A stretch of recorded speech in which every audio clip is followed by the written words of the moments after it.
임마누엘이라는 이 단어가 나온 것이요, 바로 오늘 말씀인 이사야 7장의 말씀입니다. 이 남유다 아하스 왕이 있었어요. 하나님의 말씀을 잘 듣지 않았던 것이 이스라엘 거의 대부분의 왕들이었죠. 북쪽 이스라엘과 아람 나라가 연합을 해서 이 남유다를 공격하러 온 것이었습니다. 아하스와 이 유다를 정신 차리게 만들기 위한 하나님의 계획이었어요. 이때 하나님께서는 이사야 선지자를 보내셔서 용기를 주시게 됩니다. 땅에 소망이 없다면 너 하늘을 향해서 손을 뻗고 한 번만 기도해라 라고 말씀을 전해주세요. 하나님께서는 낙심하지 마. 야, 쟤네 내가 보낸 애들이야. 내가 알아서 해줄 테니까 너는 손 한 번만 들어봐. 나한테 손 한 번만 내밀어봐 라고 말씀하고 계신 거예요. 이 부부 사이에서도요, 부부싸움을 할 수 있어요. 그렇죠? 부부싸움 한다고 해가지고 이혼하고 갈라선된 건 아니잖아요. 그렇죠?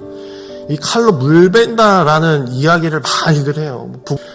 부부끼리도 못 이기는 척, 좀 잡혀도 주고, 그쵸? 못 이기는 척 넘어가 주는 게, 어느 분이 어젯밤에 남편하고 싸웠대요. 남편하고 얼마나 싸웠는지 남편한테, 야, 네 거 네가 다 가져가, 네 거 챙겨가라, 집 나가 라고 하니까 그 남편이 자기를 들쳐고 나가더래요. 자기를 들쳐고 나가더니, 그러면 자랑하는 거죠. 자랑하는 거. 날 들쳐고 나갔더라. 그러더니 나는 그 위에서 가만히 있었지. 이런 이야기를 하는 거예요. 그것은 내가 못 이기는 척 엎혀쥐고 못 이기는 척, 그래 네 거가 나냐? 이런 식으로 하는 거예요. 그런 식으로 좀 넘어가 주는 게 필요한 거죠. 아하스는 믿음이 없어도 정말 없었던 사람입니다. 너무 멀뚱멀뚱 서 있던 사람이었어요.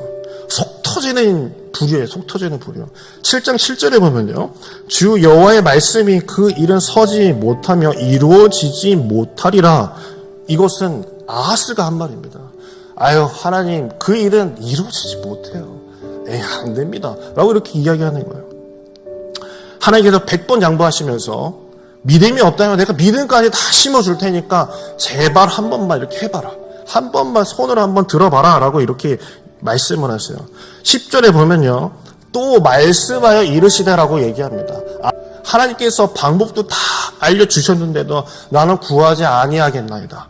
그리고 뒤에 보면은 여호와를 시험하지 않겠다. 이게 말이 보기에는 좋아 보이지만 결코 이게 좋은 뜻이 아니에요. 속뜻은 난 하나님이 해주시지 안 해주시지 나는 베팅해보지 않겠다. 나는 시험해보지 않겠다. 난 기도하지 않겠다. 난 손조차 들어보지 않겠다 라고 이야기하는 것입니다.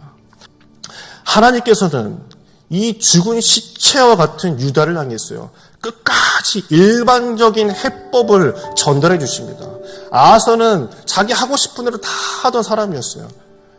하나님이 하라는 대로만 했으면 금방 해결될 일인데 아하스는 말을 듣지 않고 버팁니다. 근데 하나님께서도요, 끝까지 그를 놓지 않으세요.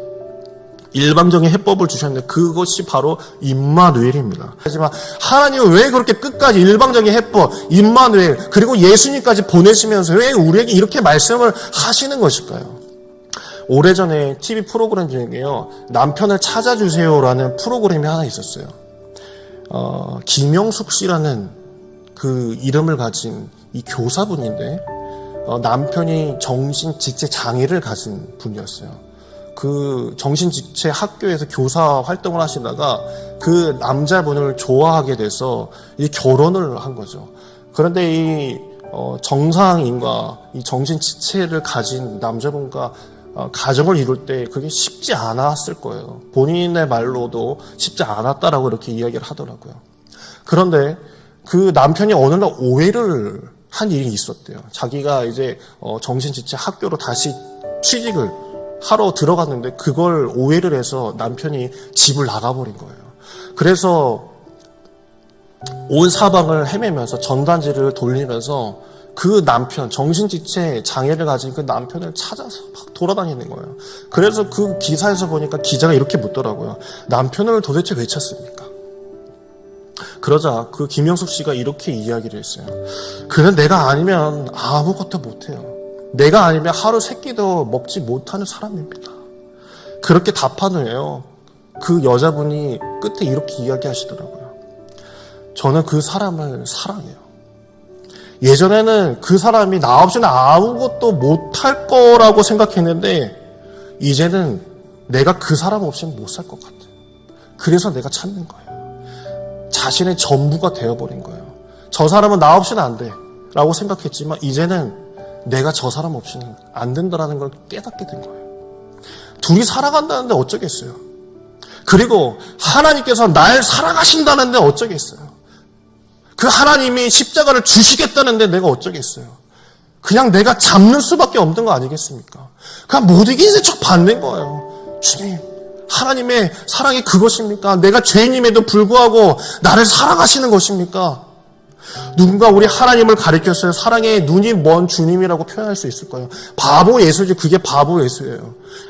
아무리 미치 깨어진 항아리라도요, 그 물 속에 들어가게 되면은 깨진 항아리가 가득 채워지게 되어 있는 것이에요. 인간은 깨어진 항아리와 같습니다. 깨어진 항아리에 물을 채우려면 방법은 하나, 들어가는 것이에요. 나의 전 존재를 하나님 안에 집어 던지는 것, 그것이 깨어진 존재가 살아가는 법이에요. 깨어진 존재 안에 채워지는 것이 바로 그것인 것이에요. 성령 안에 나를 던지는 것, 깨진 존재인 우리가 완전한 존재에 이르기 위해서는 저 천국문에 이르기까지, 웨슬리는 성화라고 하죠. 우리가 그 존재에 이르기까지요, 우리는 늘 하나님 안에 머물러야 하는 존재인 줄 믿습니다.